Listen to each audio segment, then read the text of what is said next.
ಕೆಲಸ ಇಲ್ಲ, ಸಂಬಳ ಇಲ್ಲ, ಬಾಡಿಗೆ ಕಟ್ಟಿಲ್ಲ, ತರಕಾರಿ ಇಲ್ಲ, ಹಾಲಿಲ್ಲ, ಸ್ಕೂಲ್ ಫೀಸ್ ಕಟ್ಟಿಲ್ಲ, ಮನೆ ಕಟ್ಟಿಲ್ಲ, ಸೈಟ್ ತಗೊಂಡಿಲ್ಲ, ಬಂಗಾರ ಇಲ್ಲ. ಅಬ್ಬಬ್ಬಾ, ಎಷ್ಟೆಲ್ಲ ಸಮಸ್ಯೆಗಳು ಅಲ್ವಾ? ಫ್ರೆಂಡು, ಒಂದ್ ಹೇಳ್ತೀನಿ, ನೆನ್ಪಿಟ್ಕೊಳ್ಳಿ. ನಮ್ಮ ದೇಹದ ಆರೋಗ್ಯ ಎಲ್ಲಿವರೆಗೂ ಚೆನ್ನಾಗಿರುತ್ತೋ ಅಲ್ಲಿವರೆಗೂ ನಮಗೆ 1000 ಸಮಸ್ಯೆಗಳಿರುತ್ತೆ. ಯಾವಾಗ ನಮ್ಮ ದೇಹದ ಆರೋಗ್ಯ ಕೆಡುತ್ತೋ ಆಗ ಉಳಿಯೋದು ಒಂದೇ ಸಮಸ್ಯೆ, ಅದು ಆರೋಗ್ಯ ಸಮಸ್ಯೆ.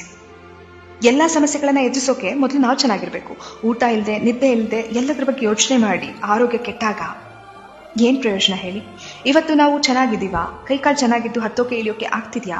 ಖುಷಿ ಪಡಿ, ದೇವರಿಗೆ ಕೃತಜ್ಞತೆ ಹೇಳಿ. ಆಮೇಲೆ ನಿಧಾನವಾಗಿ ಕೂತು ಎಲ್ಲಾ ಸಮಸ್ಯೆ ಎದುರಿಸುವಿರಂತೆ.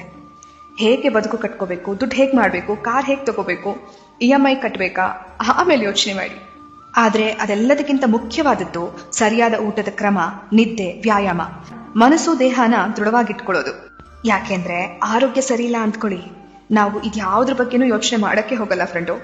ಮತ್ತೆ ಯಾವಾಗಪ್ಪ ಹುಷಾರಾಗ್ತೀನಿ, ಮೊದಲಿನ ತರ ಯಾವಾಗ ಆಗ್ತೀನಿ, ನನ್ನ ಕೆಲಸ ನಾನೇ ಯಾವಾಗ ಮಾಡ್ಕೋತೀನಿ, ಎಲ್ಲ ಕಡೆ ಯಾವಾಗ ಓಡಾಡ್ತೀನಿ, ಇಷ್ಟಪಟ್ಟಿದ್ದು ಯಾವಾಗ ತಿಂತೀನಿ ಅನ್ಸುತ್ತೆ. ನಿಮ್ಮ ಆರೋಗ್ಯವನ್ನ ಜೋಪಾನವಾಗಿ ನೋಡ್ಕೊಳ್ಳಿ. ನಿಮ್ಮ ದೇಹವನ್ನ ಪ್ರೀತಿಸಿ, ರಕ್ಷಿಸಿ, ಆರೈಕೆ ಮಾಡಿ.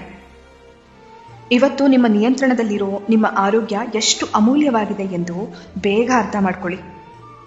ಎನ್ನ ಕಾಲೇ ಕಂಬ, ದೇಹವೇ ದೇಗುಲ, ಶಿರವೇ ಹೊನ್ನ ಕಳಶವಯ್ಯ ಎಂಬ ಬಸವಣ್ಣನವರ ವಚನದಂತೆ ನಮ್ಮ ದೇಹ ಶಿವ ನೆಲೆಸುವ ದೇವಾಲಯವಾಗಲಿ, ಆರೋಗ್ಯವೇ ಮಹಾಭಾಗ್ಯವಾಗಲಿ. ನೀವು ಕೇಳ್ತಿದ್ದೀರಾ ಭಾವಗಳ ದನಿ. ನಾನು ಕನ್ನಡದ ಅಪ್ಪಟ ಅಭಿಮಾನಿ.